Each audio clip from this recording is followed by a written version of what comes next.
All right, let's dive right into this explainer. Today, we're tackling a massive, profound paradox drawn straight from Scroll 88 of the ancient Mahaprajna Paramita Sastra. Now, this is a text that absolutely forces us to question the very fabric of reality and goodness. It presents this wild puzzle that seekers and philosophers have literally wrestled with for centuries.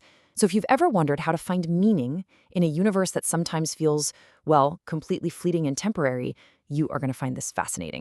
So this whole thing kicks off with a really relatable question from the Buddhist disciple Subhuti. I mean, think about it. If everything is ultimately empty, formless, and totally devoid of absolute reality, how in the world can we possibly differentiate between good and bad? Why should anyone even bother to practice spiritual perfection or help others if the person helping, the person being helped, and the help itself are all just illusions, right? It's the ultimate existential roadblock. To solve this mystery, we're going to map out the Buddha's response step by step. We'll cover the ultimate philosophical paradox, the 6 metaphors of emptiness, the 6 perfections, the power of non-attachment, skillful means in action, and finally, the path to ultimate wisdom.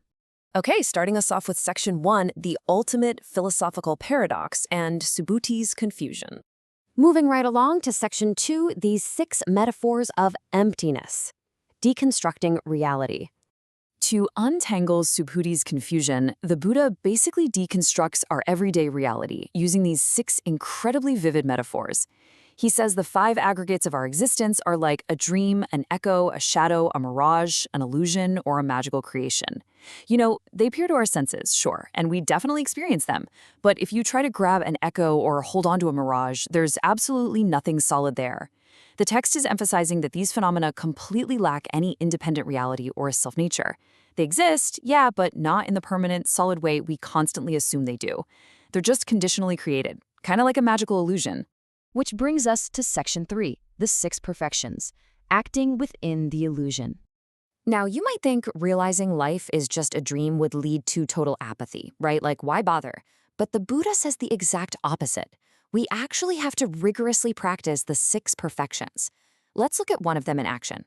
True patience, which is known as Kshanti Paramita, is defined here as enduring severe harm or insult without generating even a single thought of anger. How is that even humanly possible? Well, it's possible exactly because of emptiness. If reality is empty, there is no solid, permanent self being insulted in the first place, and no real, permanent other doing the insulting. The Bodhisattva realizes that anger is essentially just a reaction to a phantom. That shifts us into section 4, the power of non-attachment, the paradigm shift. And this right here is a real game changer. It is exactly because things are empty that true spiritual perfection even works. If our ego and our world were just fixed, solid things, we could literally never change, and we'd be stuck forever attached to outcomes. Just look at the stark contrast between worldly charity and bodhisattva charity. Ordinary worldly charity, it's totally transactional. We give to get a reward, hoping for good karma, some social status, or rebirth in a heavenly realm. It's rooted in attachment. But bodhisattva charity operates on this idea of threefold purity. They give with the profound realization of absolute emptiness. They completely understand there is inherently no giver, no receiver, and no gift. It's an act of pure, unattached generosity. The text actually takes this concept of non-attachment to a radical extreme of equality. It flat out says, if a bodhisattva makes a distinction, thinking the Buddha is a field of merit, an animal is not, this is not the way. To the awakened mind, making distinctions between offering a meal to a supreme Buddha or tossing it to a starving animal is a flawed, ego-driven approach. True perfection demands equal, boundless compassion for all beings, precisely because all beings share that exact same fundamental emptiness. Let's jump into section 5, skillful means in action, radical compassion. So how is this unbound compassion actually deployed? Through upaya, or skillful means. These are highly practical, tailored methods to lead people out of their specific suffering. The Buddha maps out this precise escalator of spiritual progression.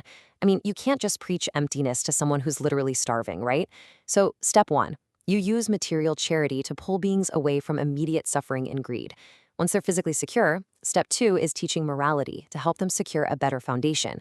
Step 3 elevates them through meditation to free them from worldly desires. And finally, step 4 guides them to ultimate nirvana. It is a highly structured, strategic form of empathy.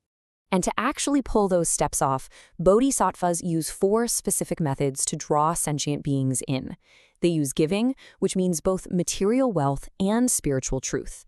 They use kind and loving words to build genuine trust. They perform beneficial acts to improve lives. And they work together with beings, sharing in their endeavors with total empathy. They meet people exactly where they are in the illusion, recognizing that a material gift is often just the necessary gateway to offering the ultimate gift of spiritual truth. In our final stop, Section 6, the path to ultimate wisdom, omniscience and Buddhahood. Ultimately, this whole structured path of boundless, unattached compassion leads to the highest state of realization, complete omniscience. By constantly practicing the perfections without attachment, the bodhisattva achieves a huge milestone called the tolerance of non-arising phenomena, or Wuseng Faoren. This is the profound, unshakable realization that all things fundamentally do not arise and do not cease. Because they see through the illusion completely, all those destructive emotional habits we struggle with, anger, greed, ignorance, are permanently exhausted. They simply have no ground left to grow on. Now, Subhuti asks for a quick point of clarification here. He asks, what is the actual difference between a bodhisattva and a Buddha? The text clears this up beautifully. A bodhisattva is someone who is actively on the path, seeking and striving for complete omniscience through these practices. A Buddha, on the other hand, is someone who has fully attained that omniscience. The Buddha has completed the journey. There is absolutely no further seeking required. And listen, this final state of Buddhahood isn't just some empty, dark mental void. No way. It blossoms into incredible dynamic capabilities.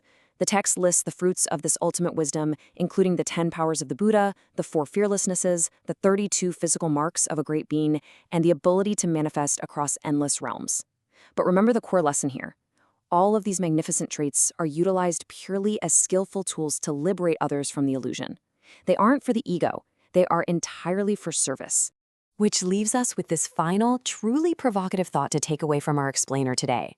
If you genuinely viewed your own life, your anxieties, and your ego as nothing more than a passing dream, who would you finally have the freedom to help?